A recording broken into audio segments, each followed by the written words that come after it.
My son pulled over on a silent country road, turned to me and said, "This is where you get off."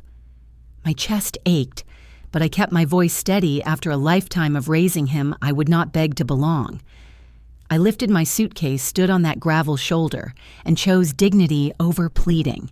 And that moment was only the beginning of a storm they never saw coming.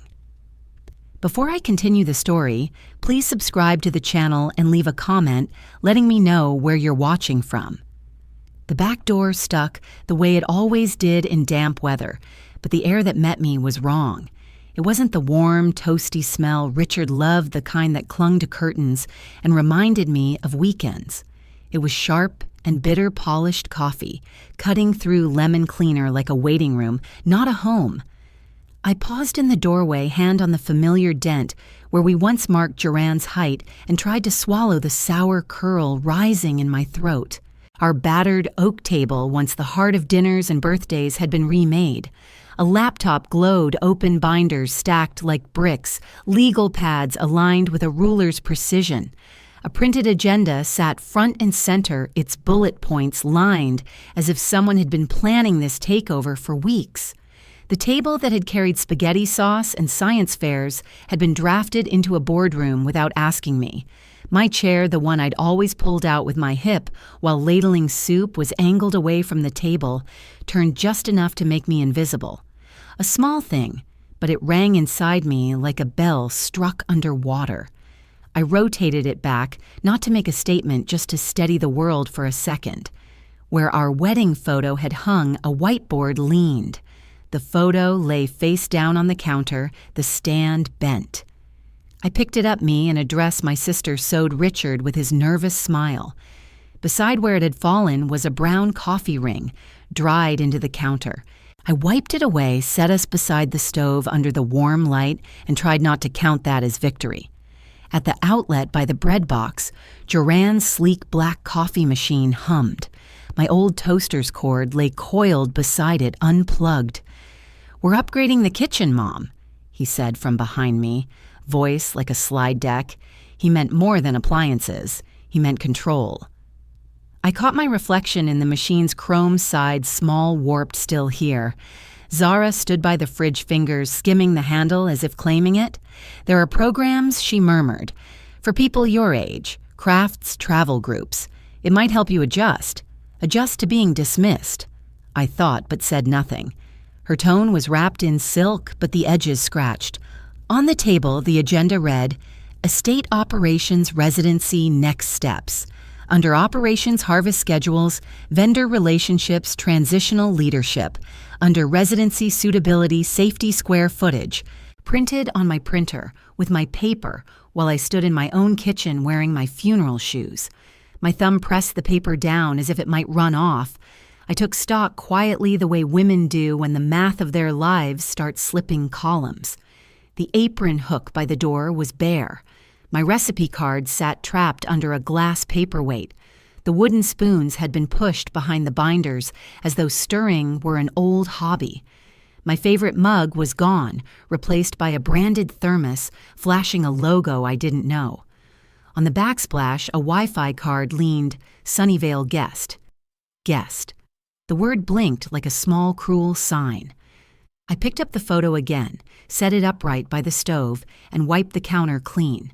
Joran watched me as if waiting for an outburst that didn't come. Zara folded her arms, smile held in place.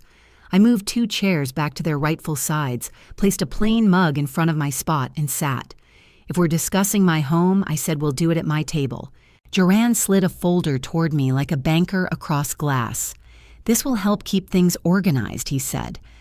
Zara adjusted her bracelet until it caught the light. I rested my palms on the table.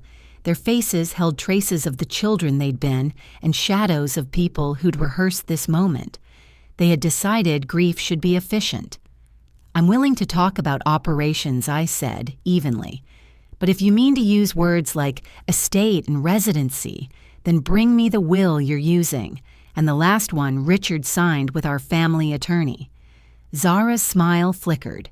Joran's jaw worked, once then stilled. The new coffee machine sighed as if it had been listening. I traced the wood grain with my fingertips, grounding myself. I won't shout, I told myself silently. I will remember. Outside, the apple trees stirred in the dusk like old friends trying not to look worried. I stayed seated at my table, as if my weight alone could remind this house who still belonged to it.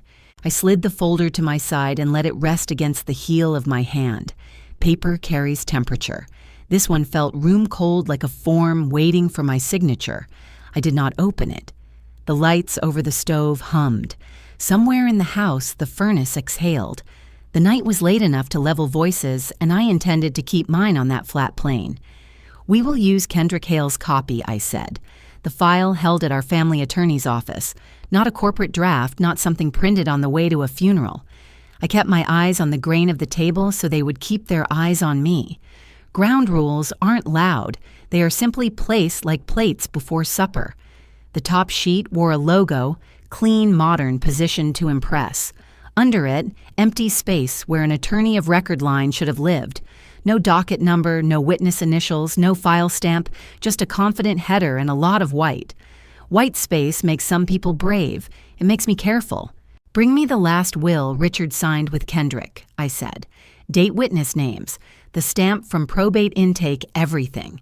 If you want me to read, I'll read the thing that exists in the file drawer that isn't ours. The drawer I meant was downtown, not in my kitchen. Joran talked about expediency market conditions, timelines slipping, how clarity helps stakeholders. He had learned to stack nouns until they sounded like a plan. I let him finish, then said, only authenticity precedes expediency. He blinked. Stacked words topple when one plain sentence removes the latter. I opened the drawer where I keep rubber bands and spare batteries and took out Richard's pocket notebook. The cover was soft from years in his jacket. Inside, last month's grocery list sloped downhill. His pen line shook on the long letters. Morphine leaves waves in handwriting the way wind leaves waves in barley. It wasn't pretty, but it was honest. I set the notebook beside the crisp page in the folder. On one side, a name written with uneven pressure letters leaning tired against each other. On the other, a smooth, even stroke, tidy loops, unbothered by pain. Same name, two different bodies. The room heard the difference before anyone spoke. Mom, we're only trying to make this easier, Zara said, palms open. I slid both signatures toward her and let silence sit for 3 long seconds. Then I said, easier is not the same as true. Her hands closed as if the room had cooled. I wrote the date and time on a yellow sticky. I photographed both signatures from above, then closer angled to catch the light on the strokes. I saved the images to an album labeled Richard Will Comp.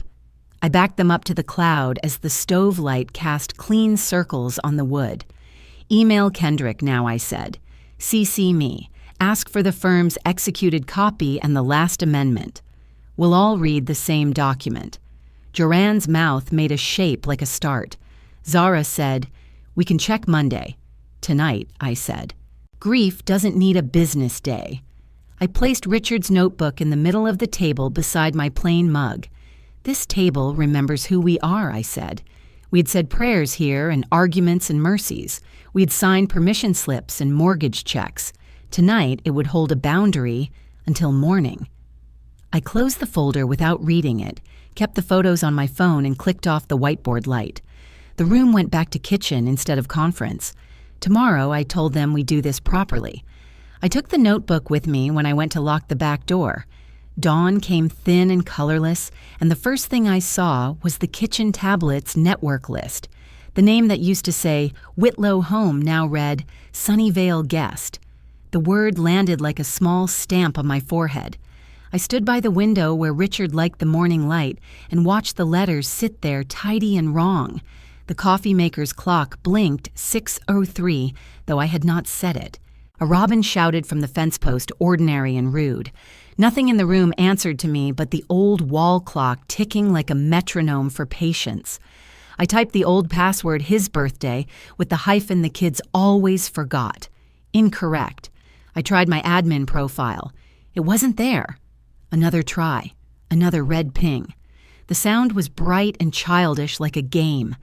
I counted breaths to 4 the way I do for dough. Holding steady is still movement. I wiped the counter with the same cloth I used last night, a small loop closed. My breath leveled on the count of 4 in 6, out the way the hospice nurse taught me. I sent 2 pages to print the signature photos from last night. The printer purred, then flashed owner credentials required. I entered my name the way I've signed school forms for 40 years. Access denied. Policy the little display said, as if a rule assured fairness by existing. I thought of every form I had signed for bake sales field trips, property tax, how rules arrived after work had already been done. On the tablet's home screen, our orchard photo was gone. In its place, a developer's rendering of bright sidewalks and shining cul-de-sacs, potted trees, behaving in perfect rows. It looked like a brochure for a life without dirt. I touched the glass and removed my hand before it smudged. The picture had sun where our dining room has shade. It promised weekends without chores, a lie that sells well when no one is looking at the bill. Joran. I said, keeping my voice even, switch me back to admin. He didn't look up from his phone. We streamlined access for security. Mom, a sentence built to end conversations. Return mine, I said. He scrolled as if the request were whether that would pass. Security from whom I asked. He didn't answer.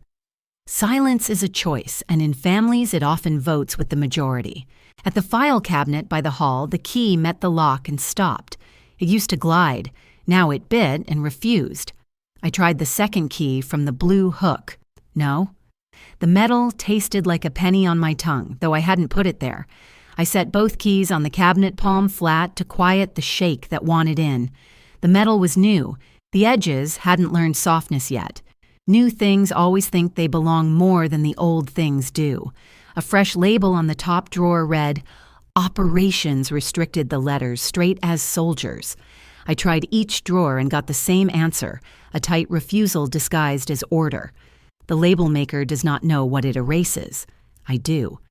I straightened my shoulders and left the cabinet standing like a closed mouth. There were dent marks on the wood where Richard once missed with a hammer and laughed at himself. The dent stayed an honest history no label could rewrite. Return my access, I said to both of them, to the room, to the story of this house. All of it. The refrigerator motor replied first. Joran lifted his chin 1 degree. Zara looked past me toward the whiteboard. Authority does not require volume. It requires a place to stand. Mine was the scuffed floor by the stove where I have stood for 4 decades, stirring what feeds people who forget who fed them. Mom, we're just organizing so nothing gets lost. Zara said sweet as tea that coats your tongue. I nodded once and pulled a pad from the drawer. Admin removed, I wrote. Lock changed. The date. The time. Ink is calmer than anger and better at being remembered. Paper makes a spine when yours is busy holding the rest of you up. In the mudroom, the cell signal held a stubborn bar. I took Richard's pocket notebook and my phone and stood beside the boots. I sent last night's photos to my cloud and to an email addressed to myself. A small victory is still a door opening, even if it only opens for one. I sent a second email to Kendrick with a subject line that would be easy to find later. Signature discrepancy urgent review. I photographed the Wi-Fi card on the backsplash and the new cabinet label, then noted the time again.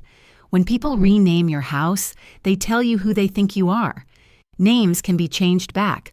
Locks can be changed again. I slid the pen into the notebook's spine and let the page dry. The page smelled faintly of apples from a day I carried the notebook in a picking basket. Memory is a kind of watermark. You only see it when you tilt the paper. When I returned to the kitchen, a suitcase waited by the door. A bright sticker read Essentials in cheery type, as if someone had done me a kindness. Beside it sat an empty bin labeled Donate. I set my hand on the suitcase handle and felt the next indignity click into place. The handle lifted with the obedient weight of someone else's plan. I put it back down. Plans can wait. People cannot. The suitcase sat by the mudroom door with a bright sticker that said Essentials, as if my life could be filed under a single tab. A plastic tag hung from the handle with my name, misspelled more. The handwriting was careful, like someone trying not to offend while stepping on a toe. The misspelling was small, but small things tilt a life when they stack. I pressed the tag flat so it faced forward the way store displays smile at strangers. The suitcase itself was new. The plastic still held store scent, a faint chemical cheer that does not belong in a farmhouse. I unzipped the case. 2 neutral sweaters lay folded into submission. Travel-size bottles nested in a sealable pouch. The shampoo promised volume. I needed gravity. 1 pair of flats I'd only wear if I planned never to walk far. A pill organizer with Monday through Sunday already filled as if the week could be trusted to behave. Someone had sorted my days without asking if I wished to keep any of them unsorted. No photo, no cookbook, no apron. Whoever packed believed warmth could be outsourced to a community calendar and a cafeteria menu. Beside the console table, a cardboard box waited labeled, "Donate Trash," in tidy print.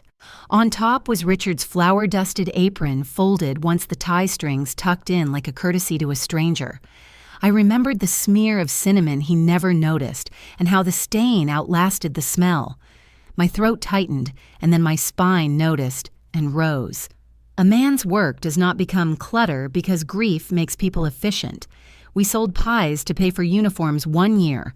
That apron carried more Saturdays than any planner Joran ever owned. "Mom, this is just to make it easier today." "No pressure," Zara said, hands clasped at her waist, voice made of warm light. She had always been skilled at arranging her tone like flowers on a table you couldn't afford to replace. I lifted the apron and placed it back exactly as they had put it, not endorsing, not erasing, just refusing to be directed. "Thank you," I said, because courtesy belongs to me, not to them. Kindness is not permission. It is the posture I choose while I take back the room. Joran checked his watch. "We've got a tour slot traffic windows," he murmured, already calculating other people's clocks. He had learned to make time behave, and people with it if they let him. A printed itinerary poked from his folder, Sunnyvale Estates welcome visit. The font smiled. Fonts often do the smiling when no one else can. In another life, it might have been a school field trip. I inhaled once and counted to 3. Numbers keep shape when rooms do not. Somewhere a volunteer had ironed brochures. Somewhere a receptionist would offer lemon water. I pictured all of it and felt my mouth go dry anyway. "I need my medication from the bathroom," I said, and 2 photos our wedding and Richard in the orchard. "See, of course," Zara said too quickly, relief easing the corners of her mouth. Relief loves compliance. It mistakes quiet for consent. It is a particular relief when the person you are moving cooperates. I cooperated like a door that swings on well-oiled hinges and knows its frame. Cooperation is a tool, not a surrender. Tools belong to the worker. In the bathroom, I opened the cabinet and took my prescriptions, set a spare pair of readers in the pocket of my sweater. I looked at the mirror's edge where the old panel clicks if you press the metal just so. Not now. I closed the cabinet and let my reflection go without comment. Restraint is a kind of savings account. I was making deposits. Our bedroom still smelled faintly of soap and apples. I lifted our wedding photo from the dresser and wrapped it in a soft scarf before slipping it into my purse. From the nightstand drawer, I took a small picture of Richard pruning February bloom, the breath in the air visible like a promise you could see. He was teaching a young tree to accept the cut that would make it bear better later. I did not take the silver frame. Weight belongs to the house. What I carried belonged to Memory Portable Private, unlisted on any inventory. Downstairs, a second box wore a fresh, "Donate Trash" label, as if one wasn't enough to name me disposable. I photographed both labels with timestamps. Hurt becomes useful when written down. Paper remembers even when families choose not to. Dates and times give shape to fog. Evidence is a way of telling the truth without needing anyone to listen yet. At Sunnyvale, they have cooking classes for seniors, Zara said. "You'll make friends." "I already have students," I said. No edge, just fact. She smiled the way people do when facts do not help their plan. Plans prefer unsaid things. I have taught enough teenagers to know the difference between a suggestion and a script, with the ending already chosen. Joran wheeled the suitcase to the sedan. I kept my purse with the photos and the medication. He folded the itinerary and slid it into the visor like a ticket he meant to show at a gate. I let the choreography proceed. Keeping your footing is easier when you are the one who knows where the floorboards creak. The front step still bears a notch from a winter delivery. Richard meant to fix it in spring. Some projects stand as little memorials until someone brave enough decides to keep them that way. Doors closed with neat thuds. The engine settled into a hum that asked no questions. "Just a quick drive, you'll see," Joran said. The highway sign drifted past and the turn signal didn't. He favored the county road and let the shoulders widen into dust. Dust rises for anyone, but it lays down only for those who wait. I watched and said nothing. The fields outside were a quilt of green and brown. The ditch water shivered at the wind. Silence can be a blade if you hold it correctly. I kept breathing. I knew he'd skipped the interstate on purpose. The sedan eased past the on-ramp like a man ignoring a polite invitation. County Road 214 opened in a narrow ribbon, orchards blurring to either side. Gravel peppered the undercarriage with quick, indifferent taps. Sunshine flashed through rows like a stuttering metronome across my lap. I said nothing. My hand rested on my purse, the weight of 2 photographs and a week of pills, while the air vents sighed cool and clean, as if cleanliness could cancel intention. He slid the folded itinerary into the visor again, careful as a cashier counting bills. The corner I'd seen before winked, "Tour slot 2:30 p.m." Below it, a printed logo smiled at the windshield. On the dash, the GPS route glowed a calm blue, but the pin didn't point to Sunnyvale or any address. It hovered at a nameless turnoff just past a bend I knew for washouts. The car kept time with the map. The map kept time with him. "Mom, just to look. No decisions today." Zara said the sentence oiled for easy travel. She reached forward to tap the screen, pretending to help with directions. Her thumbnail clicked the glass, and applause for the plan. I kept my breath even and counted to 3 between inhales, the way I teach anxious kids to do in the library. My palm checked the purse scarf-wrapped wedding photo orchard snapshot prescriptions. Proof and pulse both present. I let my eyes rest on the map a beat longer. A yellow star labeled drop-off point sat beside a farm lane, like a polite lie. It was neat, pre-chosen, the way people pre-fold shirts before they tell you to pack light. The word meant nothing to the road, but it carried a meaning for me now. I fixed the icon in memory the way you fix a knot by pulling it tight. Some names are warnings. The car nosed onto the gravel shoulder. Dust flared up and held in the heat like held breath. The right blinker ticked and ticked, a metronome refusing to admit the song was over. Beyond the ditch, sumac leaves trembled without wind. My body understood before my mind allowed the sentence. Betrayal has a temperature. It moves from stomach to spine and then sets like glass. I let it set. He did not look at me when he spoke. "This is where you get off," Joran said, and the door latch made a soft pop that sounded practiced. The car's console chimed once brisk like a meeting notice. The afternoon paused around us birds, quieting just long enough to make the line sound official. The words were a clean cut. I would not bleed for them out loud. He lifted the trunk and placed the essential suitcase by the ditch, with corporate neatness handle facing me like a sales display. Zara kept her eyes on her phone, jaw held. She checked nothing and everything at once. My fingers found the handle, tested the weight, then let it go again. A suitcase is a suggestion. I decide what it means. The lid of the trunk closed with the hush of a signature. I straightened my coat and smoothed the scarf that protected the frame beneath other things in my purse. I did not reach for him or for permission. I buttoned the second button, the one that always slips. Dignity is a practice. It needs hands. Words gathered and passed unemployed. Silence stepped forward, instead sharp and useful. Begging belongs to people who believe the listener can save them. Joran glanced at the GPS instead of my face. Zara said, "Text us when you arrive," but offered no address, no time, no hand. The blinker quit. The engine shifted to a patient hum, waiting for orders. I watched my son follow a route he drew for himself and told myself the truth. Some departures have no goodbye in them because goodbye would admit knowledge. They preferred procedure. The sedan rolled back onto the road. Dust curled in the afternoon sun like lace being shaken out and then thinned, falling. I stood very still until the air cleared, until the taste of grit left my mouth. My shadow shortened toward the ditch and then steadied. In the quiet, the pasture fence clicked as it cooled. I counted 5 breaths and let the 6th one carry my feet. Motion after witness. I opened my phone and photographed the GPS screen with the star still glowing, then the mile marker, then the suitcase tag with its misspelled name. Each image got a timestamp and a note: County Road 214 shoulder eastbound. They planned this. I'll remember it better than they do. I thought and saved the album twice. Paper remembers. So do circuits. I put the phone away and adjusted my grip.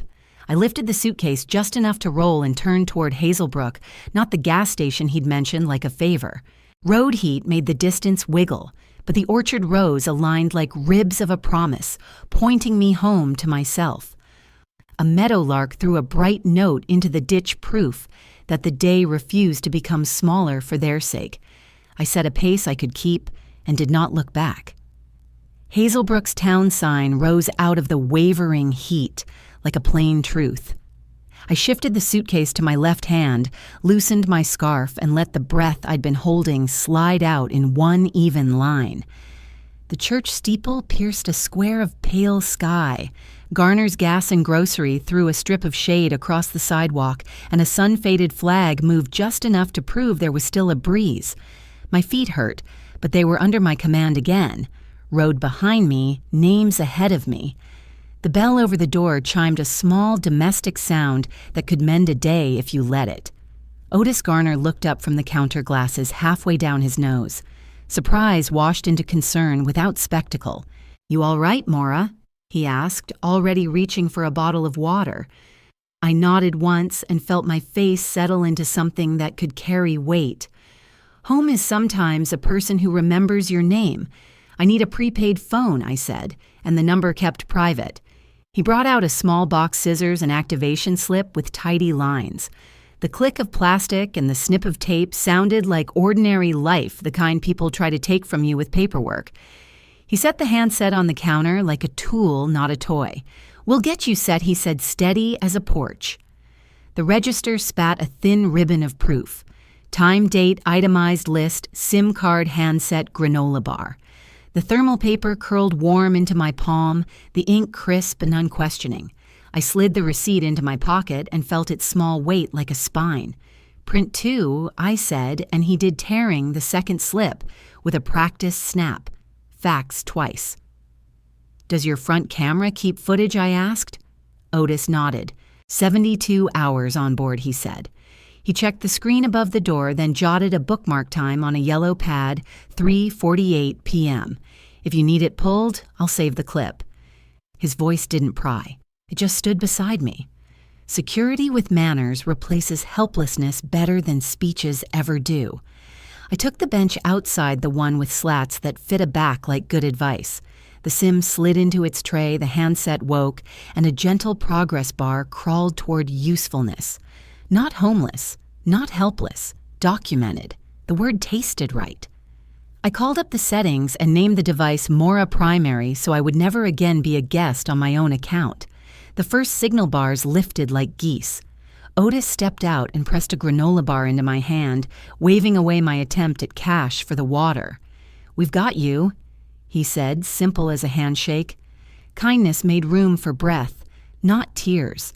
I broke the bar in half and ate without rush. Hunger can make you clumsy with your choices. A little sugar steadied the table inside my chest. Evidence likes company. I photographed the receipt, the storefront clock that read 3:52, the bench with my suitcase at my knees, and the Hazelbrook sign in the distance. Each image got a caption in the album I named May for Hazelbrook. Order calms the heart because it lets memory share the work. I copied the album to the cloud and to the phone's card. Paper circuits witness. I might need you to confirm I came straight here, I told Otis. He met my eyes. You got it, Maura. No questions, no flinching. I watched him write his initials and the time on the duplicate receipt without me asking. That small stroke of a pen put a fence around the story my children might try to tell. Fences aren't for keeping truth in, they keep predators honest. I opened contacts and typed Kendrick Hale's name. I didn't call yet. Evidence first, then counsel. My thumb hovered, then moved to notes instead. Sequence is power. Panic spends it badly. I summarized the last 2 hours in clean nouns and verbs, as if I were writing directions for someone I loved who might forget under pressure. Gannon's pocket notebook came out of my purse, soft leather dog-eared corners.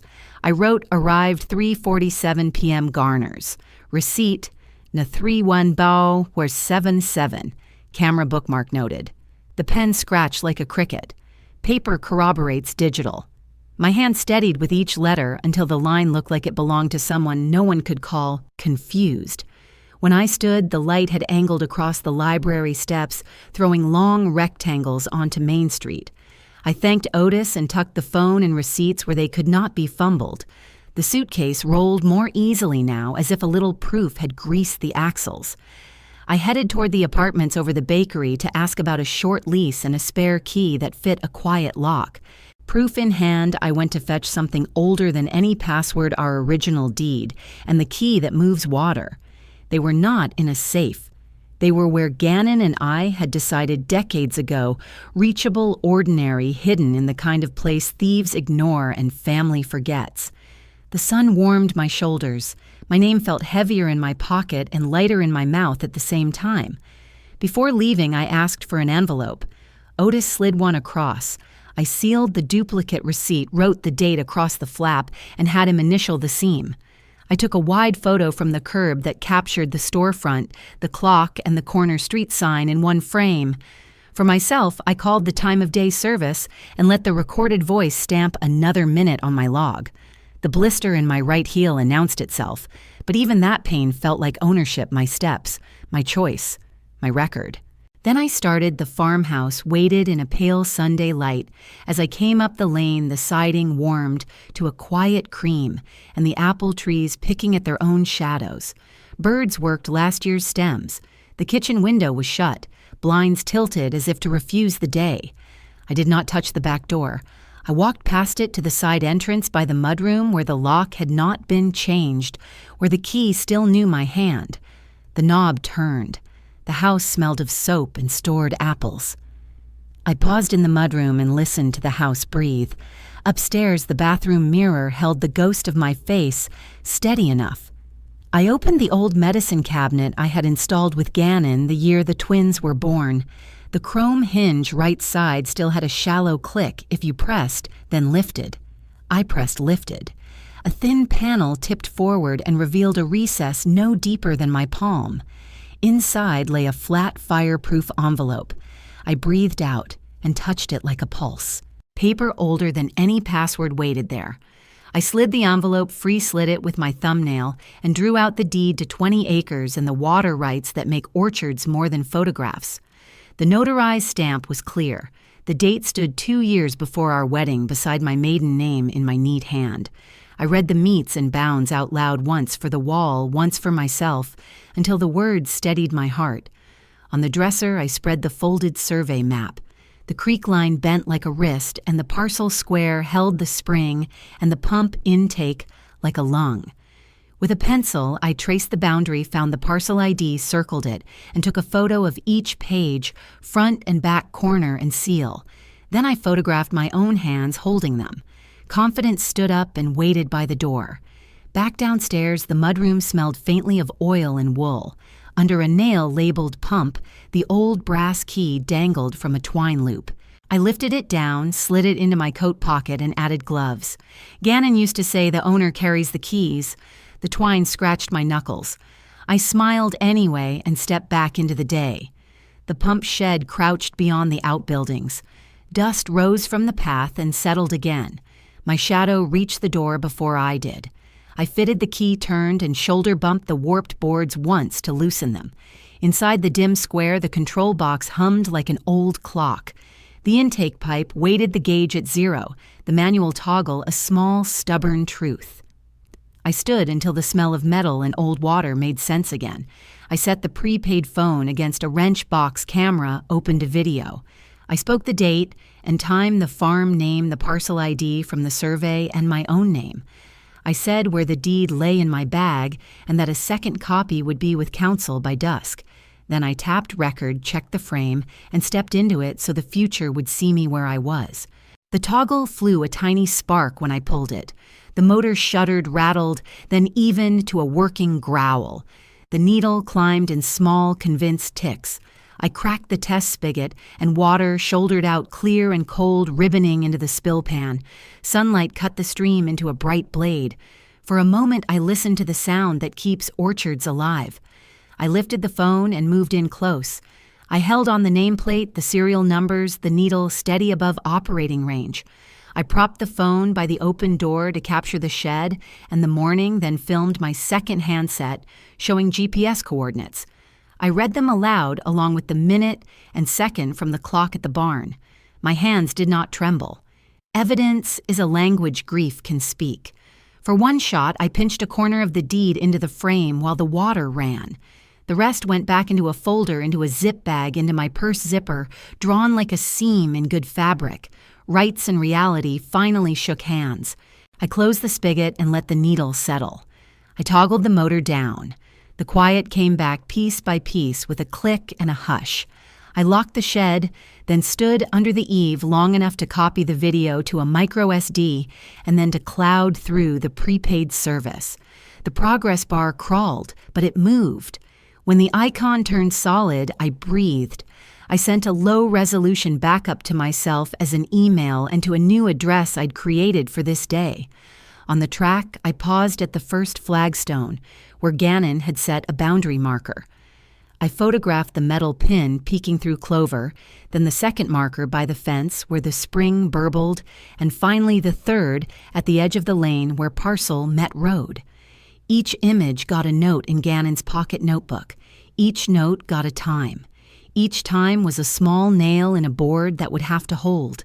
At the edge of the yard, I drafted a message to Kendrick Hale. Recovered deed. Video of pump running with timestamped GPS serials. Parcel ID marked. Originals secure. Available to deliver today. I did not send it. Not yet. I wanted one more circuit of the line, one more look at the creek's sheen over stone. Quiet power asks for due diligence more than applause. I pocketed the phone and turned toward the lane in the steady light. At the porch, I touched the inside pocket where the deed rested. Paper in my purse, water on video. Next, I needed medicine to speak on paper signatures and morphine dates and doses. Proof meets proof, and I stepped toward the road. Heat wavered over the clinic lot like water over a skillet. I parked in the visitor row and cut the engine. The car ticked as it cooled, carrying a faint orchard dust that didn't belong here. Asphalt threw up a smell like burnt sugar and disinfectant. I sat a breath longer, palms on the wheel, then took Gannon's notebook, the pump video backup, and the envelope of parcel copies. Doors hissed open and shut around me, ordinary families doing ordinary checkups. I walked toward the glass doors because a promise to the dead is kept on foot. Reception ran on a quiet metronome printer pen sigh. I wrote Richard Whitlow in the visitor log and flinched at the full name at the shape of it in my hand. The pen scraped my fingers, steadied. Here to see medical records, I told the clerk, then added, and Nurse Moran, if she's on. She looked up with a gentler face than the glass suggested, buzzed an intercom, and handed me a sticker badge. It caught a strand of my hair as I pressed it to my blouse. I left it crooked. Today didn't owe me neatness. Celia found me in the staff break room where a microwave hummed and a corkboard held tired jokes. Mora, she said, and her hug was careful hands flat as if bracing a cracked plate. She still wore the tiny bronze angel at her collarbone. We sat with foam cups of coffee neither of us wanted. I'm so sorry, she said first. I nodded once. I need to ask about the last week, I said. Not the goodbyes. The medicine. His hands. The words landed like small tools on a table ready to be used or not. Her voice softened, but didn't wobble. He couldn't hold a pen, she said. We tried a spoon the night before and his grip went to feathers. Morphine drip continuous. Breakthrough doses when the pain broke through the drip. She looked at her own hands. He knew you mostly, but it came in waves. We recorded agitation scale scores. He slept shallow, then deep. She met my eyes. Whoever says he signed anything clean last week is lying to you or to themselves. The room's vending machine rattled, and that was the only protest.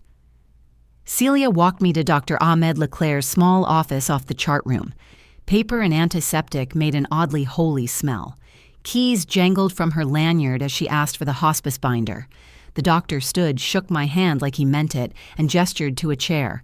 He had the kind face of a man who has told many hard truths before lunch. You're asking about medication timing, he said. Let's pull the MAR and the progress notes. We moved to a counter where the binder landed with a patient thud. The medication administration record spoke in black ink and boxes. Here, Dr. Leclerc said, finger steady. Beginning April 27th. Continuous morphine infusion increased to 5 milligrams per hour, then titrated to maintain comfort. On May 1st through 3rd, additional boluses recorded 10 milligrams every 2 hours as needed. He received approximately 120 milligrams within 24 hours on May 2nd. He glanced at me, then at a progress note in his own neat print, patient intermittently responsive slurred speech, unable to sign consent. Verbal assent via spouse. Shock rose, then cooled into a clean working surface. I'll need certified copies, I said. Full MR pages, physician progress notes for April 27th to May 3rd, nursing notes for hand strength and lucidity. He nodded no drama and called records. A clerk appeared with a stamp kit, the thwick of seals landing like gavels. Leclerc initialed each page, printed his name beneath, and wrote the time. I watched the ink sink the edges dry. Celia added the shift summary sheet where she had written in her even block letters PT, unable to sign Use's eye contact and squeeze to respond. I'll sign a statement, Celia said before I could ask. Under oath, date it. I'll say exactly what I saw. Tremor drift boluses, documented no functional grip. Her mouth tightened, not at me, but at the memory. He was gentle even then, she added softly, and I swallowed. Kendrick would draft. We would notarize. But the truth had already put on its shoes. On my way out, I took the long hallway past hospice.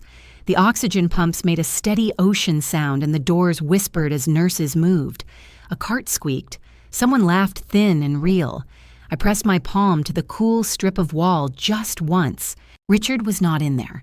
He was in paper and in water and in the steadiness of my step. I walked on before the hall turned me into a mourner and not a witness. In the parking lot, shade from a skinny maple cut the glare. I laid the certified pages across the passenger seat, photographed each seal and scanned them with my phone to a folder named May 6 Med. Then I wrote a clean email to Kendrick Marr shows 120 milliliters 24 during alleged signing window. Progress note states unable to sign consent. Nurse Moran available for affidavit. Dr. Leclerc certified all pages. Attached were PDFs, images, and Celia's shift summary. I hit send and watched the bar crawl to done. Proof wanted company, so I gave it more proof. His reply pinged before I keyed the ignition. This freezes, Probate Kendrick wrote. We'll move ex parte for a temporary restraining order to night injunction tomorrow.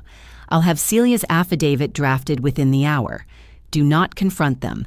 Let service speak. Relief stepped in like a careful guest. I exhaled and turned the key. The car started on the first try as if it, too, had been waiting for permission to move.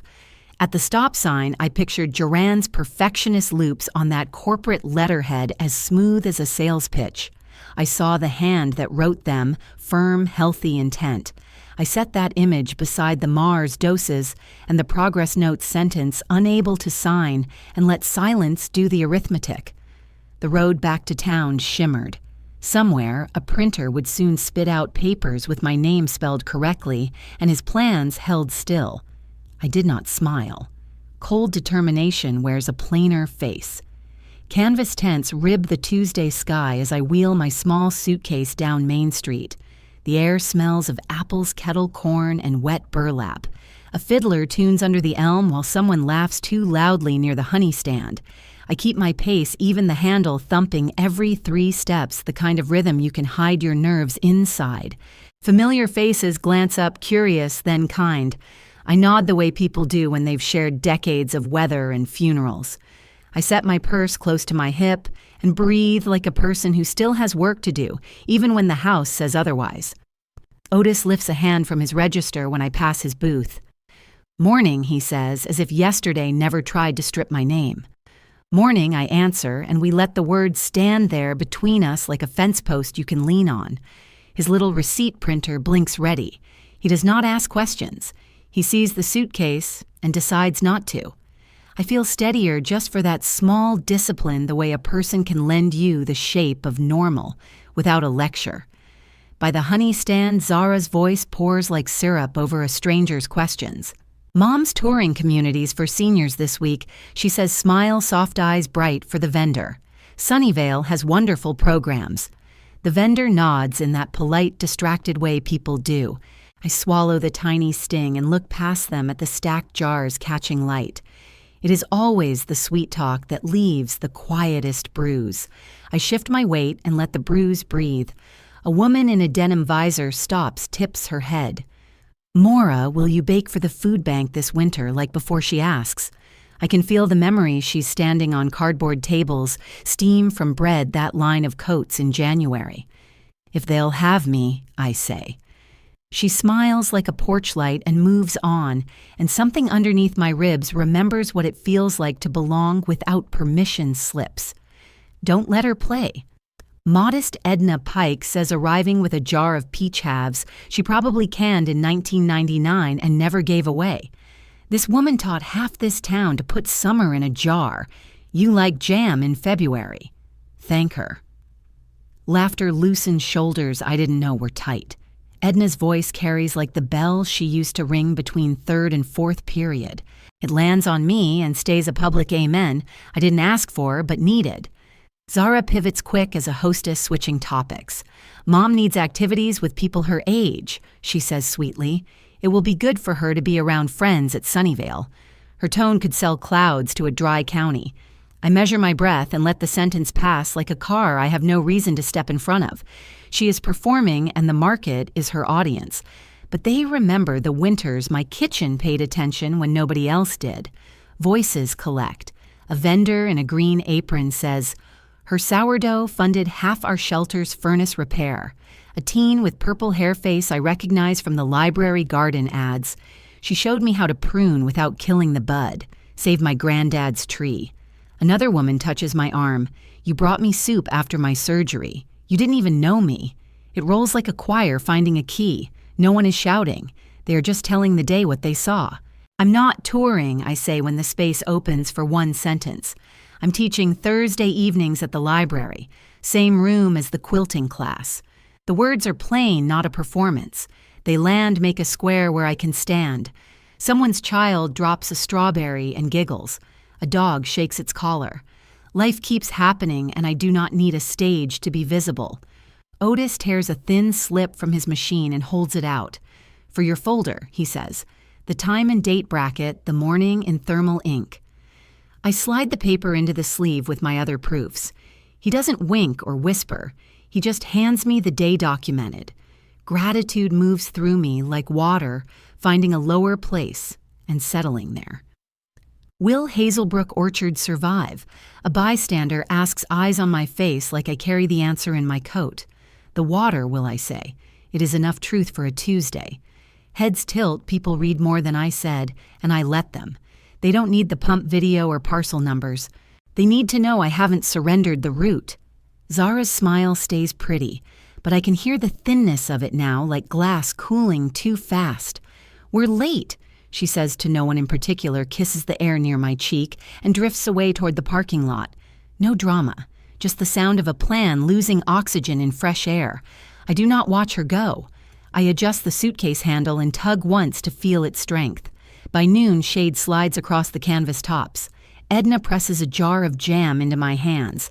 "For your class," she says, and squeezes my fingers with the authority of a woman who has graded 1,000 essays and won all the important arguments in one sentence. I tuck the new receipt deeper into my folder. The sun skims the awnings. Someone starts folding tables. Somewhere a baby sleeps despite it all. I breathe. The market kept my name today. The courthouse can keep my rights this afternoon. My prepaid phone buzzes in my coat pocket. Kendrick's text. "Order drafted. Freeze ready. Need you at the clerk by 2. I check the clock on Otis's and take a photo of it, then of the text on the screen. Evidence first, then feet. I nod to Otis, who mouths, "Go." I slip the jar into my suitcase, tighten the strap, and feel that quiet click inside when a plan fits its hinge now. Conference room glass and a tray of bottled water greet us as an assistant swings the door shut. Kendrick and I take the seats nearest the screen. The projector hums waiting. On the wall, a tidy slide reads, "Ownership structure arrows marching from boxes to a stylized orchard." Through the glass, I can see a bullpen of desks and a bowl of green apples placed like a promise. I smooth the edge of my folder and let the quiet settle the room before anyone decides to fill it with talk. "We appreciate you coming in." Marla Trent says, palms open, bracelets quiet. A junior attorney named Evan clicks a pen and parks beside her laptop. Marla refers to a nearly finalized packet, the phrase "polished by practice." She gestures toward a printed agenda updates, timeline, community benefits, everything that sounds generous even when the meat is missing. I set my purse on the table level with the projector's light and wait. "We'll need your disclosures complete." I say my voice low enough to make them lean in. I unfold a single sheet, print large and ordinary. Water rights are not transferable without the owner's consent. No scolding. Just gravity laid flat on the table between us. The room's temperature seems to lower a degree. Kendrick glances at me, then at the slide, and lets the sentence do its work. Kendrick slides their own due diligence checklist across the glass. A neat, empty box waits beside water source and rights. It is not an accusation. It is a mirror. Evan's pen stops clicking. Marla's smile remains, but the corners tack. She inhales to speak, then pauses as Kendrick places a yellow tab beside the box and writes today's date. The projector fan sounds louder than it should. I place a color printout on the polished table internal subject line, "Water rights TBD proceeding provisional." The words sit there without commentary, the way a photograph refuses to argue about what it shows. Evan's eyes flick to Marla. She does not look down. She looks at me, then at the door, then at the apples in their bowl as if one might offer a better script. "This is a curable defect," Marla says smoothly. "We can escrow." "Not without disclosure to all parties and consent of the owner." Kendrick replies calm as a level. No edge, no theater. Just the code he carries in his pocket the way other men carry receipts. I let the silence aim itself after his line and do not soften it. The projector hums on. Kendrick lays out tabs like weights. Exhibit A, my deed parcel and meets and bounds. Exhibit B, the pump video with timestamp and GPS overlaid. Exhibit C, the hospice affidavit, signed by Nurse Moran and initialed by Dr. Leclerc. Exhibit D, the developer email. He does not raise his voice or push the pile. He just places each thing where a reasonable person would find it and stops his hands. He produces a transmittal letter addressed to the regional office and the developer's general counsel attaching a statutory disclosure packet. "We'll need this file stamped today," he says. The office assistant appears with a rubber stamp. The thud is soft, but the red ink blooms like a seal fired from an older age. Received. The air shifts. Even the projector seems to quiet as if recognizing new authority. We walk 2 blocks to the recorder's office, past lunch crowds and a florist tossing water on buckets of peonies. Fluorescents buzz overhead as Ms. Rios reads the transmittal, then the attachments. She asks 2 precise questions, then nods and holds out her hand for my ID. Kendrick answers dates. I confirm parcel lines. The counter is cool marble, where 1,000 other papers have learned their place. Ms. Rios assigns an instrument number, then aligns the stack and feeds it through the scanner. Pages glide beneath the glass.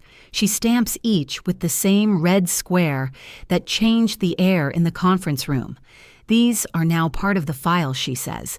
Index posts by 4. A clerk in a blue cardigan carries the packet to a rolling cart labeled Public Access and parks it as if shelving weather. My prepaid phone vibrates Zara. I let it pass to voicemail and watch Ms. Rios initial the scan log. When truth is in the ledger, explanations can wait. I note the instrument number in Gannon's pocket notebook, then tuck the book behind the folded deed copies. The courthouse clock ticks once a metal sound that reminds me of the pump switch settling into its groove. On the courthouse steps, Kendrick reads his watch. They'll pause, he says. Next, we secure the water in a trust with a community benefit. We'll draft tonight.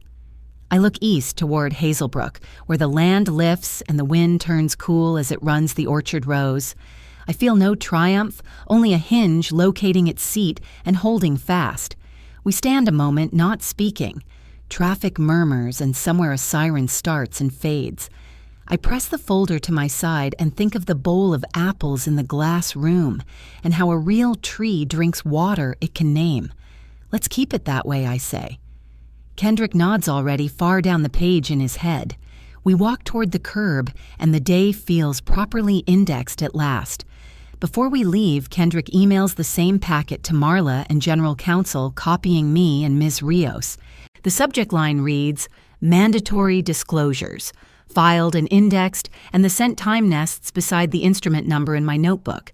Paper pixels, ink a braid.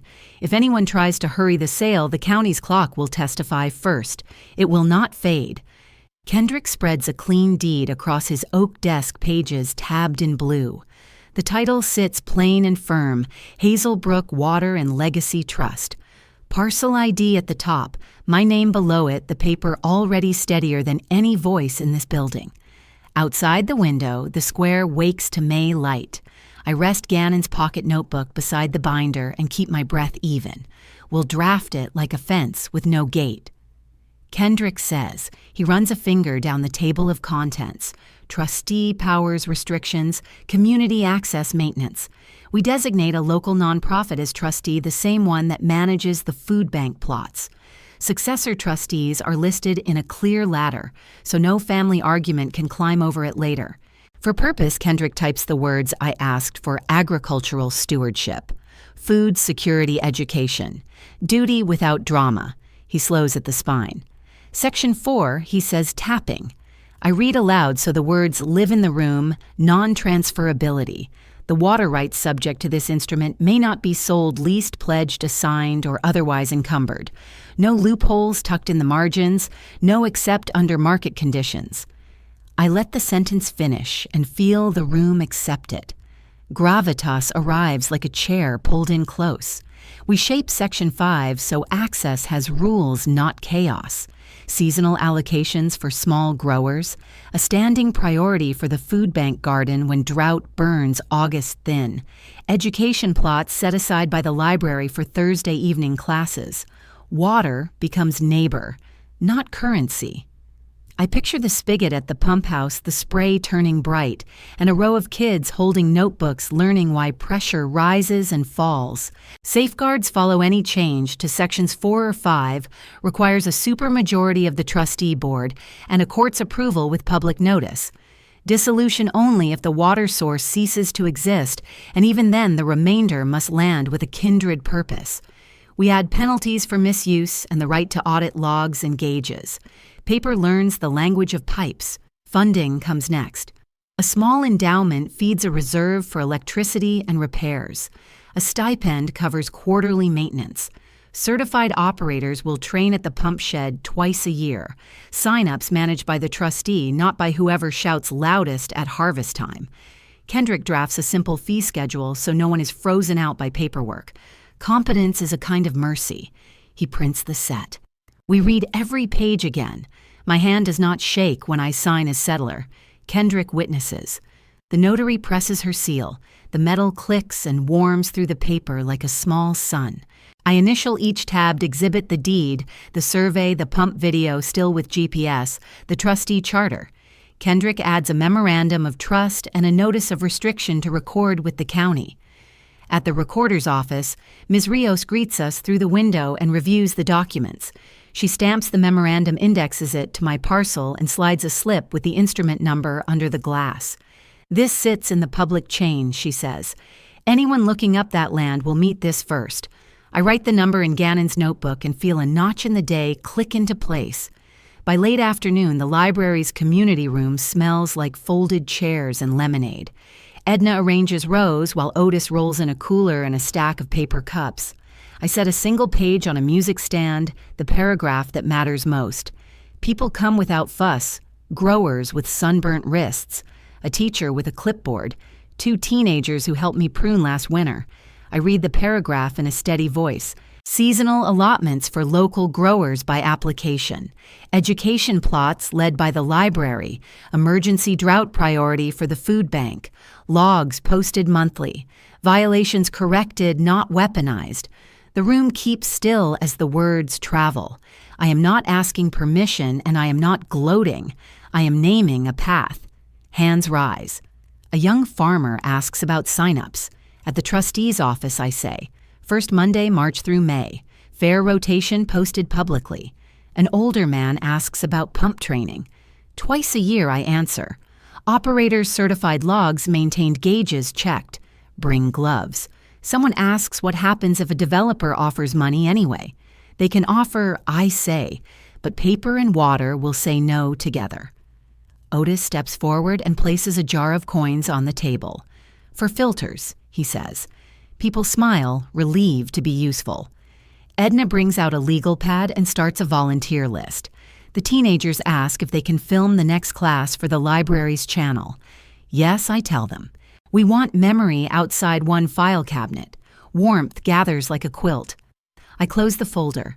Outside, dusk lays a violet edge across the steeple. In my pocket, the instrument number sits beside the trust's name, and the paper smells faintly of ink and citrus from Otis's hands. We kept what he planted by giving it away correctly. The town will drink, and the law will remember why. I thank the room and listen to the soft scrape of chairs. People leave with dates, not rumors. When the door shuts, I stay a moment longer, palms on the oak, feeling the pulse of a life that is quiet and fully mine. Revenge never learned to irrigate a field. Stewardship always could. Tomorrow I will teach, and water will move where it should. On the walk home, I count the porch lights of Hazelbrook, each circle of care proof that quiet people can hold a town together. Now. Lights on in the community room, I unlock the door and set 12 chairs in a circle. I leave one chair empty on purpose, not for ghosts, but for breath. On the flip chart, I write, sourdough and soil keeping a place alive, and set a plain bowl in the center. The room smells of pencils and lemon cleaner. Outside Main Street hums in a tired key. The library's clock ticks. I place my tote on the demo table and breathe once long and full. Now. I take Richard's flour-dusted apron from the tote. The strings are stained where his fingers used to tie double knots. I fold the apron across the table, not around my neck. Some tools belong to the work, not the past. The fabric holds the orchard's phantom of yeast and apples. I smooth a corner and let my hands be still. If grief wants a seat, it can take the empty chair and be quiet while we work. Edna arrives first, cheeks pink from the walk. Evening, she says, setting a jar of jam where the chalk waits. Behind her, 2 teens from the market shuffle in, a young couple with dirt under their nails, and Otis with a pitcher of lemonade. No speeches. We make a circle and count heads. I keep the empty chair empty. Tonight, I say, we feed a starter and talk about keeping things alive when people try to sell the ground under them. Smiles ripple. I lift the lid. The starter sighs and bubbles alive because it was fed, and not because someone made a speech over it. I mix flour and water and pass the spoon clockwise. Hands take turns. Bubbles rise like a chorus you don't need to rehearse. We copy the simple rule onto index cards: feed, rest share, repeat. The teens write carefully, as if the paper itself could forget. I hand a clean jar to each person, ladle a scoop, and say, "It lives because you tend it." They nod. The room settles into that soft, sturdy silence that belongs to work done side by side.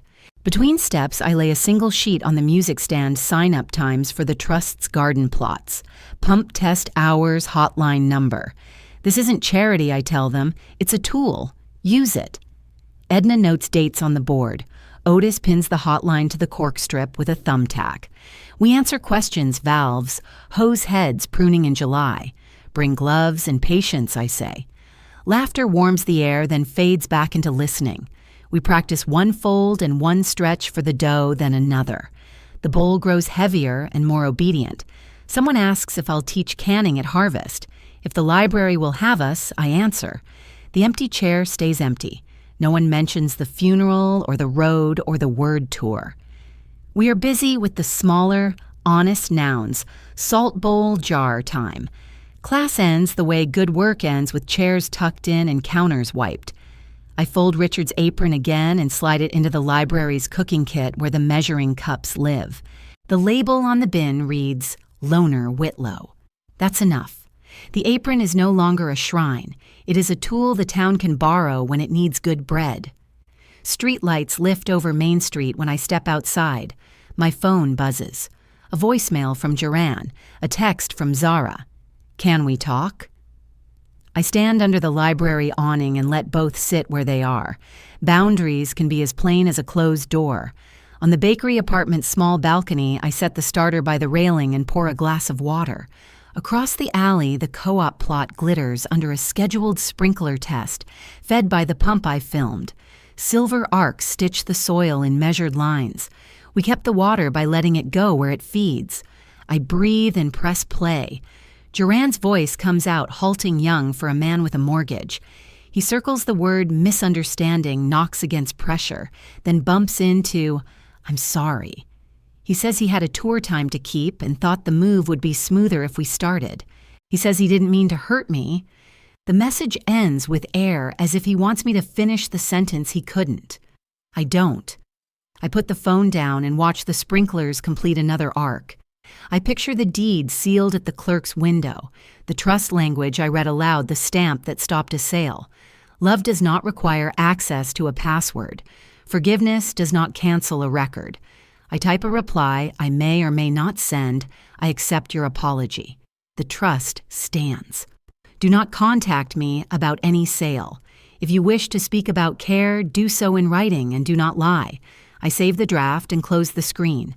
Silence is a tool, too, if you aim it. The balcony air turns cooler. I rinse the starter jar, feed it, and write tomorrow's lesson. Shaping loaves, pruning dates, how to ask a neighbor for help. The town does not need me to be a martyr. It needs clear valves and warm hands. A moth bumps the light and finds its way. In the alley, a cat studies the water lines and decides against getting wet. Down on Main, someone laughs. It travels up the brick like a bell. I bring the apron's empty weight to mind and let it go. The kit is where it belongs. I step back inside and set the lesson plan beside the jar. The street quiets until even the clock sounds like a kind neighbor. I look out once more at the silver arcs and at the rose that will green up in the morning. I have no use for revenge. I have work. You don't get to tell me where I get off, I say to the quiet room, and mean it without heat. I choose where I begin. The starter answers with a rise I can smell. I turn out the light. As I close this chapter, here's what I learned. Dignity is quiet boundaries are love in practice, and proof, kept calmly, can turn a tide. You don't have to shout to be heard. You do have to write things down, ask for help, and choose where you begin. If my story met you on a hard day, borrow my rule. Feed what is good. Document what is true. And give back what you can. What would you protect for your town or family? Ever set a hard boundary with someone you love? If this touched you, comment 1 or share where you're watching from, and please subscribe to the channel to walk the next story with me.